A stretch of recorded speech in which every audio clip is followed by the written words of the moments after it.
Hi, I'm Una Kravitz, and I'm here to give you a quick roundup of the top web things you need to know from Google I/O this year. One of the ways that Chrome contributes to the web ecosystem is by introducing new platform capabilities that push the boundaries of what's possible in the browser. We're continuing this work through powerful APIs like WebAssembly. At I/O, we announced WebAssembly's support for managed memory languages like Dart and Kotlin, and we're super excited about the possibilities that this opens up for developers who want to make their code investments go farther. So now you can truly build once and run it with native speed on mobile platforms as well as the web.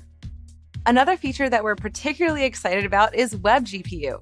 This API turns the device GPU into a powerful accelerator for graphics, machine learning models, and other compute-intensive apps that developers can dream up.